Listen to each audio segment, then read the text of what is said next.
Well, let me get on with it. I still got the letter here that I wrote to all the plant managers. Sent you a copy of it. I'm going to read it again. Try to make it clear. We call you out on strike. 20 or 25 people get together. They decide to strike, and everybody has to strike. I'm sure this brother back here is more intelligent than that, and I think every one of you are. How in the world is 20 or 25 people going to decide what 3,450 people are going to do? Does that make sense to you? Constitution of the Textile Workers Union says that the president must authorize all strikes. And the reason that's in there is to make sure that everybody has an opportunity to vote. And they're not going to authorize it if 15 or 20 or 25 people get together out of 3,400 and say they're going to strike. I wouldn't strike under those conditions, and I'm sure you would. But anyway, my letter here, I sent to the plant manager and all your copy of it. That the union representatives, I told them what I was going to talk about, got us into a debate, we offered to meet them over here at the schoolhouse. We offered to meet them here last Friday, and they're welcome to come in here now. As a matter of fact, I tried to get Steve Hicks to stay here. Did Tommy Gardner make the speech tonight? He did? Well, Tommy's a nice guy. All he done was got up here and read a speech to you. This our price lawyer down here in Charlotte, North Carolina wrote for it. Didn't he read his speech? I'm not going to read no speech to you. Matter of fact, I'm not even going to make a speech to you. I'm just going to try to recap some of the things that I've told you before. Let me read just a portion of this letter where I challenged them to a debate and told them what I was going to say in advance. The union representative will talk about the company's amazing record of violating the labor laws of its nation. He will read some from that record. He will say that union workers make more money and enjoy more benefits than non-union workers. Finally, the union will pay you or anybody else $1,000 for disproving any one of the three following statements. Number one, under the law, an employee at J.P. Stevens who votes for the union cannot be made to pay union dues. Now, we're not going to ask you to pay any union dues until after you've got a contract proving to you in black and white that your wages and your benefits are better than what they were before. A contract that you voted on, a contract that you've been a party to help negotiate. Otherwise, you wouldn't pay the $1.75, right? Unless your wages and your conditions have been improved. I would. So you're not buying a pig in a poke. It's not like going out here and buying an automobile, a used automobile, and you find out what you got after you paid for it.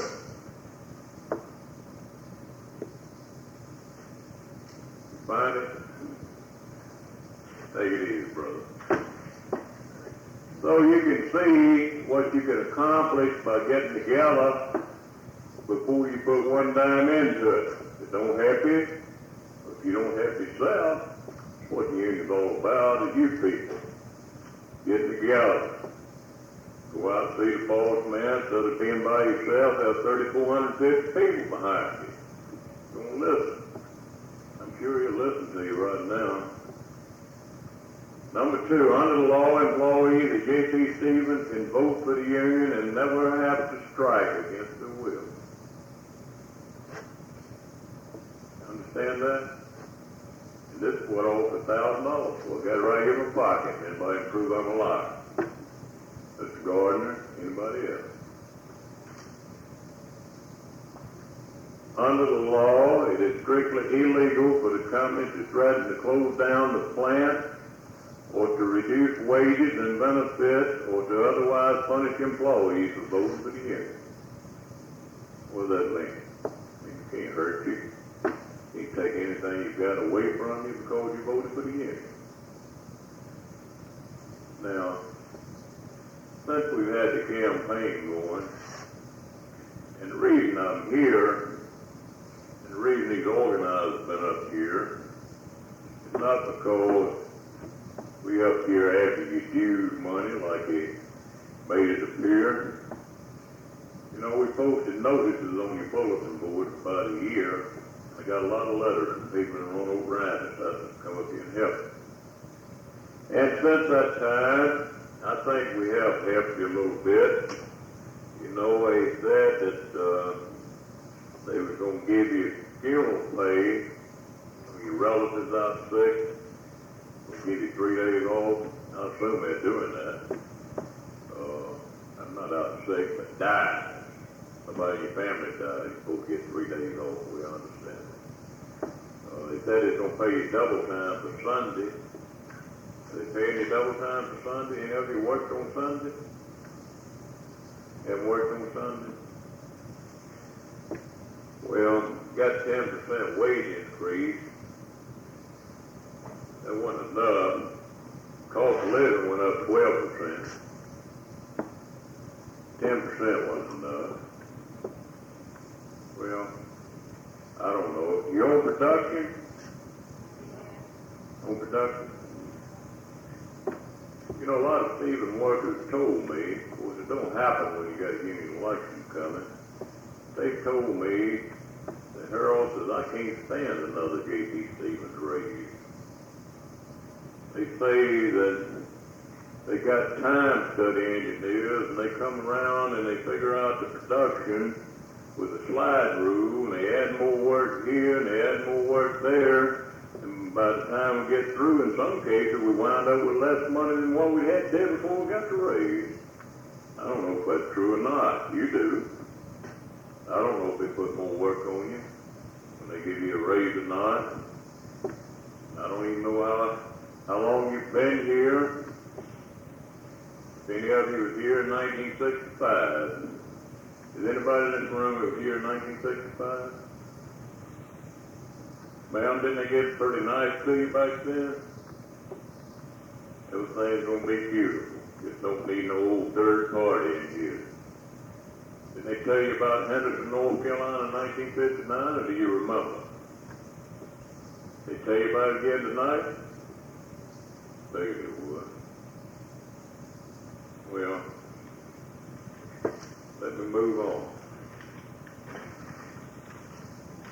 How many of you got this baloney leaflet? Didn't get it? You get it, brother? All right.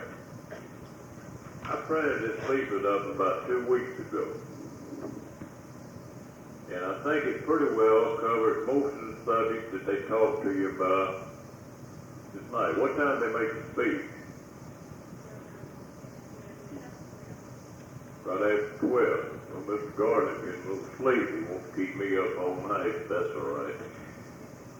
Well, anyway, as I told you before, I've been working on J.P. Stevens since 1963. Brought me out of the steel mill, Union plant, Union Steel Mill down in Atlanta, Georgia. Put me to work in Greenville, South Carolina on J.P. Stevens. I didn't mind it. My wife's mother worked in the cloth room down in Griffin, Georgia, right now in a textile mill. And my wife's father was a loom fixer for many years before he died. But my father helped organize the union in this steel mill that I worked in back in 1941. And the condition was pretty good in that mill. So I figured if I can get out here and help some textile workers achieve some of the benefits and the wages that we had achieved in the steel industry, and I want to be a part of it. You know, my wife got 3 brothers. She's the oldest, but her mother and her father both had to work in the mill to make a living, make ends meet. My wife done the cooking, the washing, and things like that. You know what I'm talking about. So I don't mind it.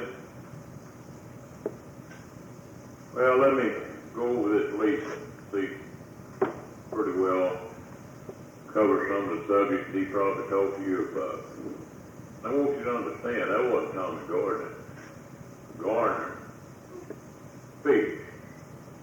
A high-priced lawyer wrote that speech. He figures they can do most anything they want to, and they get up and all strike, violence, get you to death. Well, here's probably what he said. It's your money that the union is after. How silly can the boss get? All of a sudden he expects us to believe he cares how we spend the money. Has he ever asked you, brother, your boss, any of you, have they ever asked you about how you spend your money? If you want to go out here and buy a bottle of beer or buy some liquor or whatever you want to do with it, or buy an automobile, have they ever said anything to you about it? All of a sudden they're worried about how you're going to spend your money. $1.75 a week. Real concerned. Well, they know, the boss knows as well as we do, that higher union wages and benefits pay for dues many times over. If you don't, you're not going to pay any dues. The truth is that Roanoke Rapid workers will never be asked to pay dues until we've got a good union contract. Then dues are paid on a strictly voluntary basis. If the boss is so sure of his facts, why doesn't he debate the union? Why aren't you here now? I don't know. Well, say anything about Collins and Aikman? Albemarle, North Carolina, did they have about this? Huh? All right, you say anything about Harriet Henderson over in Henderson, North Carolina? Man, what year was that? Wasn't that about 1958, 59? Somewhere along in there? You say anything about Oneida Knitting down in Andrews, South Carolina? Old people's out on strike for 6 months down there. There ain't no way they ever gonna make it up. Well, let me tell you, those people voted to strike down there, a big majority, and they got better wages and they got better working conditions. And what happened to them during that 6 months? They had unions, they had money coming in from all over the country having to take care of them people. There's nobody lost a home or was kicked out of the house. There's nobody's electricity was cut off, and nobody starved to death. Because people stood behind us. I represent over 60, approximately 60 different industrial unions in this country. And that's what it's all about, people helping people. They got strike funds. There's one guy down there told me, we had a hard time, I understand, getting to go back to work. There's one guy told me he gained 30 pounds while he was out on that strike. You go down there and try to take that union away from them, they're happy with it. So, don't feel sorry for people that don't need them. Some of you may have attended a meeting a few months ago when one of the fellows from Oneida came up here. I don't know if you remember them or not. They sang songs at the meeting. Well, let me get on. National spending. Say anything about national spending? Don't remember. Chatham Blanket, Elkins, North Carolina. Duplain, Winston-Salem. Well, I don't know. I guess that's about 5 or 6 or maybe 7 situations they talked about where they had strike problems. But what he didn't tell you is that the textile workers have contracts, have over 1,000 contracts. And if this is all the dirt that they can find, or all the bad situations, some of them weren't as bad as he made it appear to you. Out of 1,000 contracts, and I think that proves the point. Over 98% of all union contracts are signed without a strike. So what they've done, they try to pick out every bad situation they possibly could. And of course, wound up in this lease, that $1,000 still way if anyone can prove the union wrong on this point. The union will fine you for not walking picket lines, doing too much work, or going to church. Now, they tell you about the poor little lady that went to church one Sunday morning instead of to a union meeting. Some old mean union fined her for doing that. Well, I don't know whether it happened or not. That's right, brother, sleep on. I'm sleepy too. Go ahead, go to sleep, relax, take it easy, enjoy it. But let me say it to you.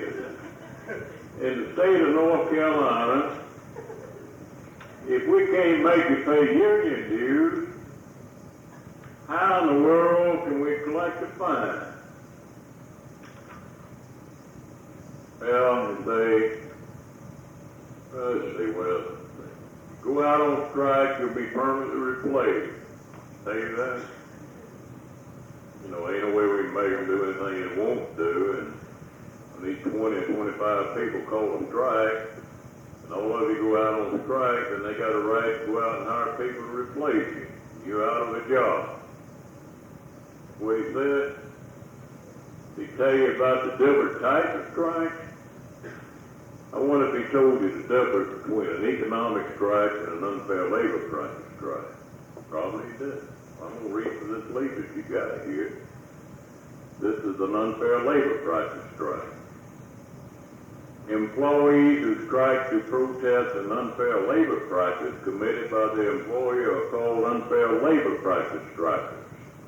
Such strikers can be neither discharged nor permanently replaced. When the strike ends, an unfair labor practice striker, absent serious misconduct on his part, is entitled to have his job back, even if an employee to do his work has to be fired. He didn't tell you about that, did he? That comes from the National Labor Relations Act, the layman's guide in the National Labor Relations Act. I've got one here in my briefcase if anybody like to see it. He didn't say anything about you giving up your right to talk to your boss, did he? Did he? If you vote the union in, you give up your individual right to deal with the company. Did he say that? All right, well, let me read again from the National Labor Relations Act. Labor's Guide. Brother, don't feel bad about going to sleep. Go ahead and relax. Go to sleep. I don't blame you. I'm sleepy too. Section 9A. I'm not going to fire you. I can't fire you. So if you want to go to sleep, go ahead. All right?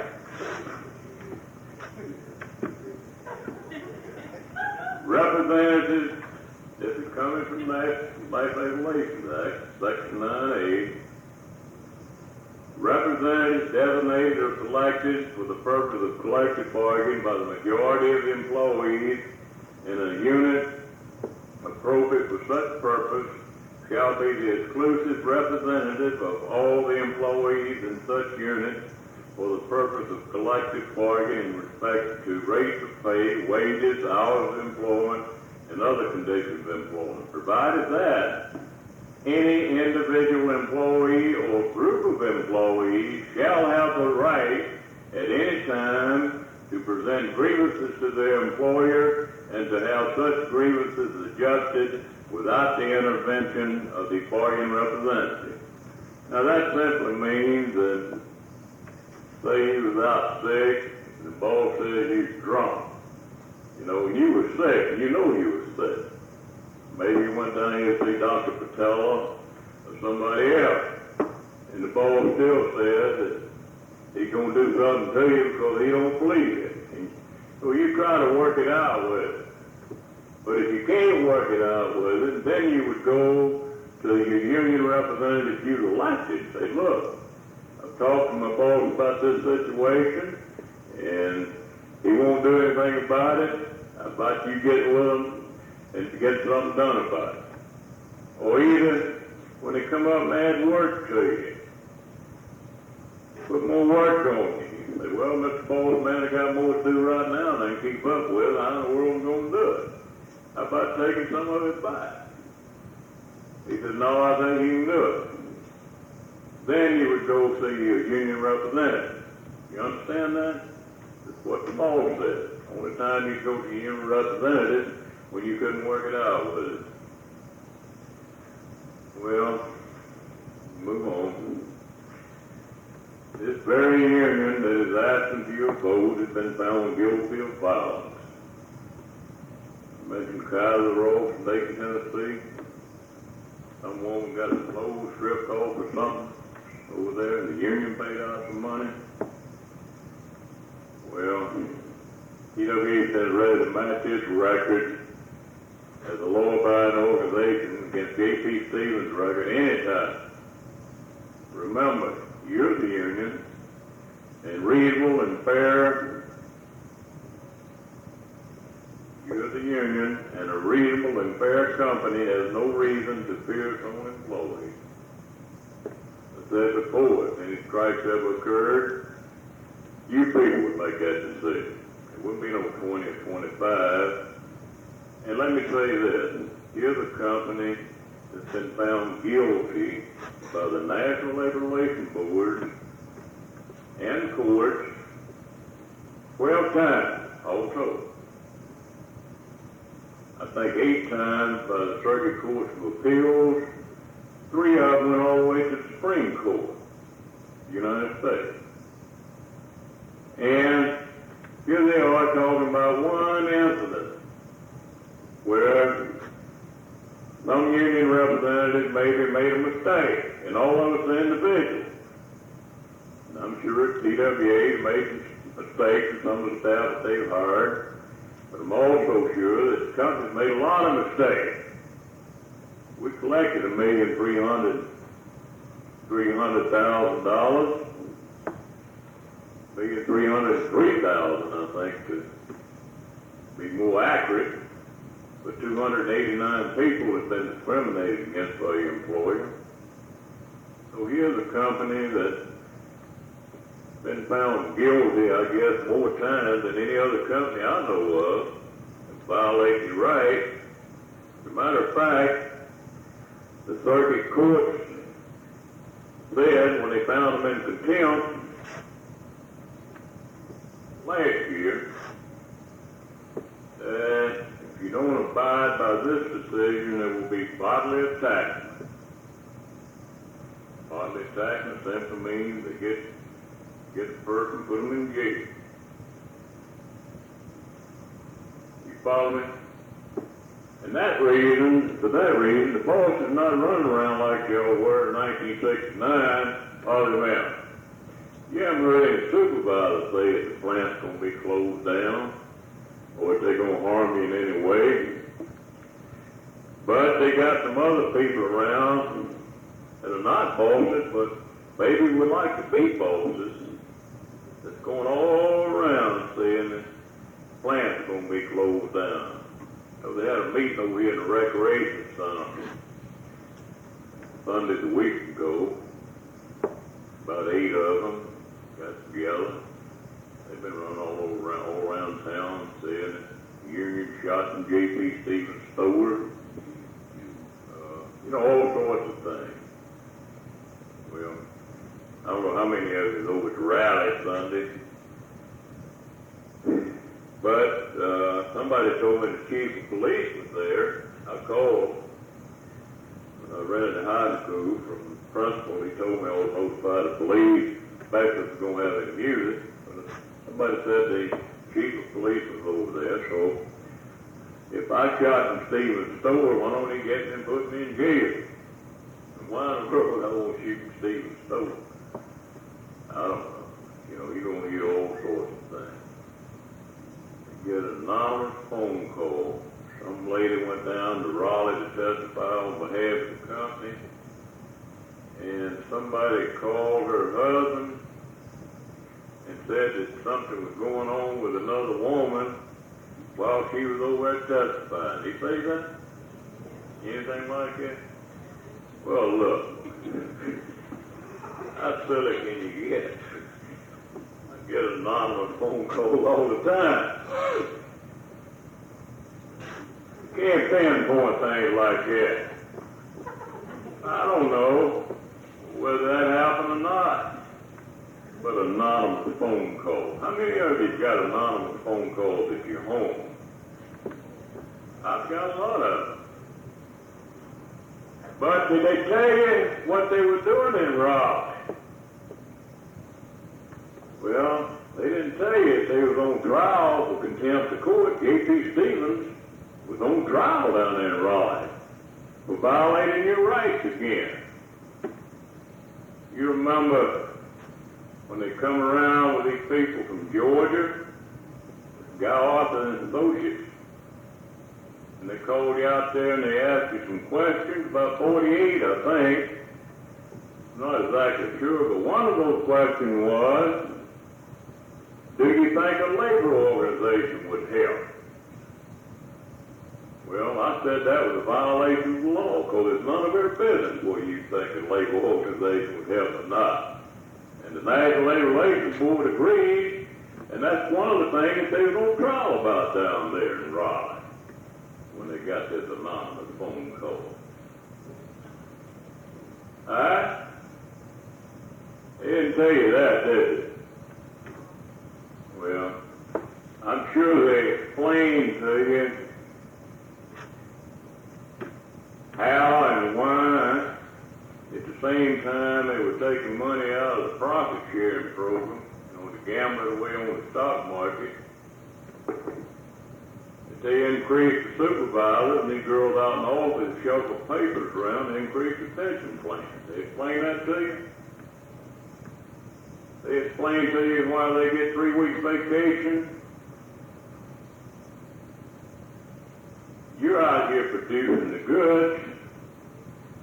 I say that you're just as good as they are. And I think you ought to agree with that. Don't you think that you're as good as somebody out there that maybe makes out a paycheck or answers the telephone?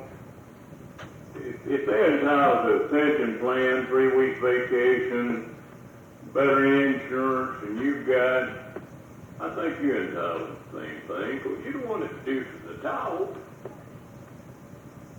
Right?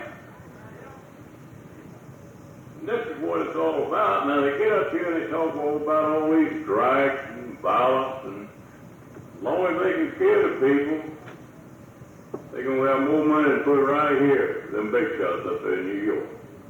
Doesn't that make sense to you? The less they pay you in wages and benefits, then the more they have left over for the owners and the stockholders.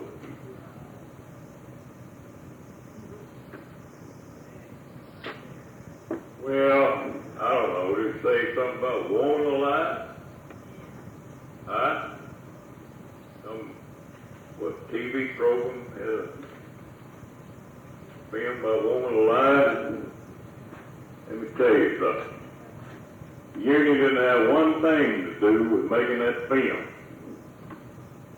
There's some women's liberation movement up in New York that came down here and made that film. I didn't have anything to do with it. I didn't make it, and I couldn't keep them from making it. You follow me? So I don't know what was in the film. Did any of you see it? I didn't see it. But, you see it, brother? But all that's trying to just get your mind off your real issues, see? Kings and queens right now. Anything you want. Both the doors open.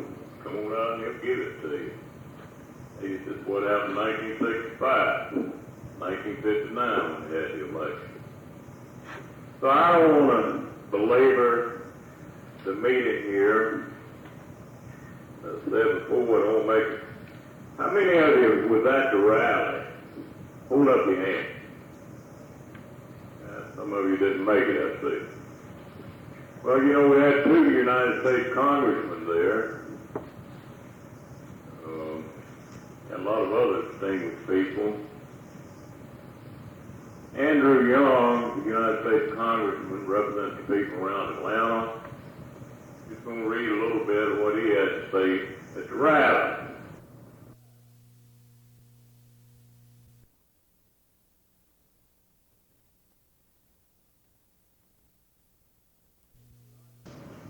The Constitution of the United States guarantees us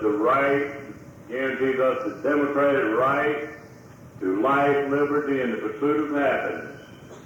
Now, if you are ever going to be happy, you're going to have to get organized. You have never, let me read that. Now, if you are ever going to be happy, you are going to have to get together and get organized. You have never seen working people happy unless they were organized. United States Congress. Well, had another congressman down here, Pennsylvania, Joseph Gass. Here's what he said. Part of what he said. It's time for you textile workers at J.P. Stevens to exercise a right you have had for almost 40 years. The right to have a union. You haven't done what the U.S. Congress said you have a right to do. You haven't banded together to improve your wages and your way of life. United States Congressman from Pennsylvania. Incidentally, he said he's going to come back down here and he's going to look into this brown lung thing. You probably don't have a problem here, but such a thing called byssinosis, kind of like emphysema, and it's common around courtrooms, spinning rooms, etc. But he's coming back. He enjoyed it. A lot of other people there. Here's a minister, Mr. Finlater was there. And I'm just going to read the bottom paragraph of his remarks. The only way you can deal with J.P. Stevens is to have power to match power. You must keep this fact foremost in mind when you vote Wednesday. Try hard to win. Talk to your friends. When you try very hard for something good, God is on your side. Minister said that. I don't want to take up too much time. I want to ask you questions. How many of you know the baseball players are organized? Got a union? Know that? These professional ball players, National League, watch them on TV. Remember, they almost had a strike. They had a strike, at least they're talking about it. But football players, professional football players, know they got a union? You know what movie stars belong to a union? You didn't know that? TV people got a union. You know that steel workers, the unions I come out of, average over $6 an hour. Get things like 13 weeks vacation every 5 years with a regular vacation in between. Up to $159 a week when they're out sick. The company pays the entire cost of the insurance. If they get laid off, they get up to $100 a week plus whatever the state unemployment pays while they're laid off. You know that the automobile workers make pretty good money? Make pretty good money. Matter of fact, negotiated a contract last year that pays up to $700 a month in retirement. When they retire, up to $700 a month. They don't have to worry about when they get too old to work and young to die. There's nobody can dispute that union people in this country make more money than non-union people. The U.S. Department of of Labor has put out statistics that show that blue-collar workers, union blue-collar workers make 30% more than non-union blue-collar workers. 30% more. Now, how much is that? That's 30 cents on the dollar. Make $3 an hour and average 90 cents more. I'm talking about all unions. So we get more paid holidays, more vacation, going down the line. Nobody can dispute that. How many of you know people work the paper mill? Don't they make a little better than y'all? A little better benefit? Know anybody that works at the grocery store up here? Clerk? Don't they make a little more than you do? Old people's telephone company, they say anything about the, oh, what's the name of this phone company here? Carolina Power and Light? That's not it. You know anybody works down there? Any others? Don't they make a little more money than you do? A little better benefit? Any of them starved to death, bro? Did the union have them out when they're going to strike? You got to check every week, didn't it? I don't think it's, I need to stand up here and do a lot of talking. But what I would like to do is answer any questions that you might have. Now, I'm sure the boss throws the meeting up with questions, doesn't he? So I want you to clear up anything that you have on your mind. If I can't answer it truthfully, then I'll tell you I don't know. So, sock it to me. Ask me any question that you so desire. Gordon didn't do that. Somebody got a question? Come on, Adam.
This brother back here said that, you know, somebody told him that the union come in, that well, I don't know exactly how to put it, but anyway, they might move work down to these mills down in South Carolina, spring mills. Is that what they said? Let me just say again, I said in that letter, under the law, they cannot penalize you in any way because you voted for the union. And the best way to hold on to what you have is get the union in here, because they can't penalize you, they can't transfer your work, they can't close your plant down because you voted for the union. There's $1,000 right there, says that. To clear up your question? Who else got questions?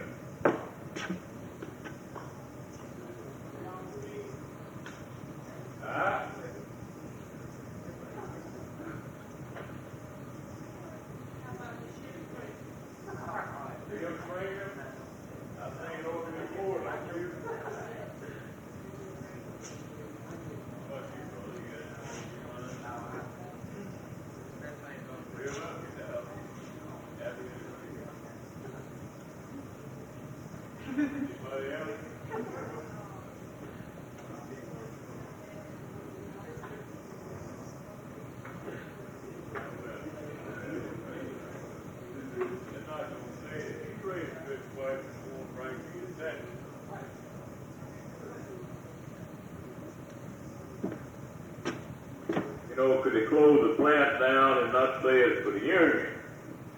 That's what they like to insinuate. So let me say this. The 289 people we collected back pay for, not one of them did the company said they fired or discriminated against because it's for the union. You follow me? There's some other minor reason, but the federal government's not fooled, and I'm not a fool myself. Miss Doris Bowers, and they paid her that $32,000 when they fired her. They didn't tell her they fired her because of the union. You follow me? I tell you, the best way to clear this thing up is all of you get together. And when you leave here, what time's your next break? 4 o'clock. All right. Well, get the boss man. All of you get together, get the boss man, and say, look, and if you can get whoever's been spreading these rumors out there, look, he told me that if we voted the union in, you might transfer our work down to Spring Mills, those plants they bought down there, or you might shut the plant down because we voted for the union. Yes or no? I guarantee you that boss man's going to say no. Wait till Steve gets back, I'll ask him. But he ain't going to answer my question.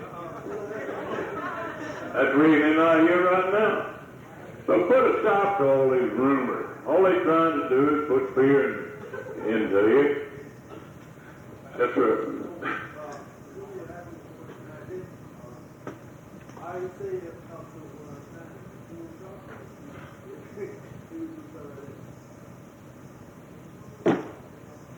Yeah, what they say, if anybody got any questions, come on around to my office and I'll talk to you, or either talk to your supervisor. I never did believe in sneaking around the bushes. You know why? We won't talk to you individually. We'll talk. He wants to make sure that nobody else hears it. But do me a favor. Go to him individually. Each one of them. If they won't talk to you as a group, go to your boss man and ask him individually. I'm concerned, Mr. Boss Man. John Doe has been telling us that they're going to move our work down to South Carolina. Tell me yes or no, will you move our work or will you close our plant down because we voted for the union? Will you do that? They're more afraid than you are. Don't you think that's the best way to clear it up? Don't listen to some of these apple polishers around here who want to be boss men. Go to the boss man and ask him yourself. Right? If they got notices posted out there, election notices yet on the bulletin board, big old blue notice, election notice, they posted. You can read on that notice, if you look on the right side where it says rights of employees, it'll tell you that they can't threaten you or harm you in any way. Read it. You kill some of these apple polishers up there, let them read it too. But the best way to put a stop to them rumors is get that guy that's spreading the rumors and go to the boss man nasty. When you do that, you're going to hear a lot of it.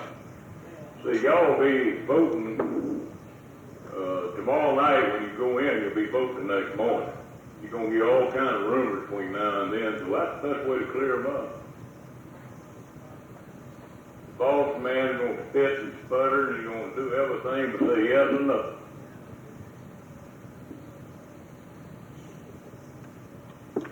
I don't know, what time did I come in here? 2:30? Still got about 10 minutes. Anybody else got any questions?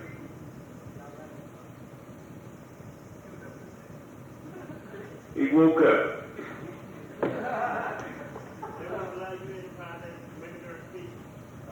They allow you in by that make their speech. They allow me in here? No, sir. I tried to get in here, you know. I wrote them a letter, offered to debate them, but they wouldn't let me in here. And the reason I'm here now is because the federal court ordered to let me in here. You follow me? You've got some rights, brothers and sisters. And one of those rights is the right to organize and have a voice over your wages and your working conditions. And that's the reason I'm here. Then they make statements like, hey, you know, nobody can make them do anything if they didn't think it was reasonable and practical and they didn't want to do it. Well, I'm here, and I don't think they think that's reasonable and practical. I don't think they thought it was reasonable and practical to pay out that $1,300,000. They cry on your shoulders about Statesburg, Georgia. Crammed it down the throat down there. Then they read a notice or something, a bulletin board notice, election notice. On an election notice, it's an election report, where they counted the ballots down there. That Harold McIver signed it. Well, I did sign it. The only thing I done was sign a piece of paper saying they counted the ballots right. But what they didn't tell you is they threw that election out. And they violated law. Got real sweet to them down there. You know, the ladies wanted mirrors in the bathroom. Some of the supervisors, the bad guys, were transferred out and brought in the good guys and went around smiling at each other. Well, yeah, I got a statement from one of them. We had people from Statesburg, Georgia up here. Those of you at the rally, who was there? Don't you remember when people from Statesburg came up here? Let's put some glasses back on. They say when you get over 40, you need glasses. So I'm over 40 and I got some glasses. Bill English, he was the spokesman for the Statesburg group. That we have J.P. Stevens on the hook at Statesburg. We're negotiating. We call a meeting to come. Federal courts are watching the company closely.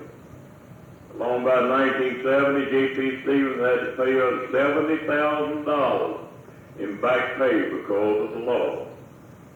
I personally got $1,100. In 1970, I appeared in court to testify against J.P. Stevens. When I returned to work, I learned that my foreman was saying there would be no more overtime for Bill English. I called Harold McIver and the union filed charges, and I drew my back overtime pay. After that, the foreman stopped discriminating against me and all the other members. Now, what happened down there, they got real sweet on one hand. One of the first fellows told me, you know, they came around with a pencil and pad back in 1968. They made a lot of notes, had meetings with workers, wanted to know what the problem was. Some of them wanted more money. Some of them didn't like the boss man. The women wanted the mirrors in the restroom. They didn't even have breaks at that time. So they complained about the vending machine. One fellow said got a little ham sandwich out there and had one little thin slice of ham in it. Well, a few weeks later, they transferred the bad supervisors out, brought in the good guys who walked around and smiled at everybody. They put the mirrors in the ladies' restroom, and they increased those ham sandwiches from one slice to 8 slices. And they done some other things that violate the law. So we lost the election, and I went back to Atlanta, and I got a call. They said, come on back down there, that they don't love us anymore. And people realized they made a mistake, so I had a meeting with those workers. Matter of fact, they had 2 meetings with them. And they told me if there's any way that I could help them get a union in there, then they wanted to do it. So I filed the necessary legal papers to get the job done. I said, well, go up, don't worry about it, he'll be here in a minute. But they're proud of the union down there. We put out leaflets about it. None of them have paid any union dues. There hasn't been any violence. As a matter of fact, when they stretched them out down there after it got the bargaining order, that's where that $70,000 came in. Well, what did they do when you stretch you out? Well, look, I don't have much more time. But get out there, and all these people are spreading the rumors, go to the boss man and put a stop to these rumors once and for all. Okay? Talk to everybody you can between now and then. Between now and Wednesday morning. So you can bet your bottom dollar these people that want to be boss men that's running around telling you all these sorts of things, they're going to be running all over the plant tomorrow. What you ought to do is run right behind them and say, if what you say is true, why don't you go get that $1,000 from that man?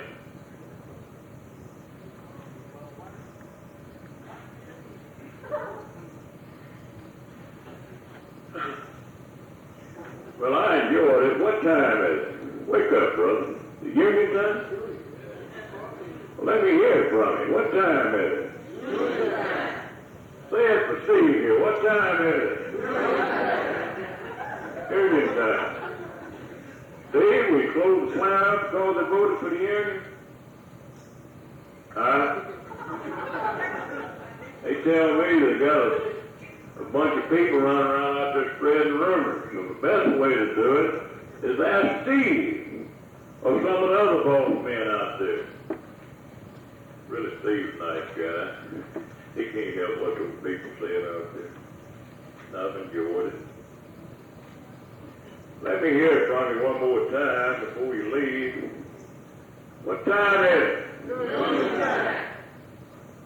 I didn't hear you. What time is it?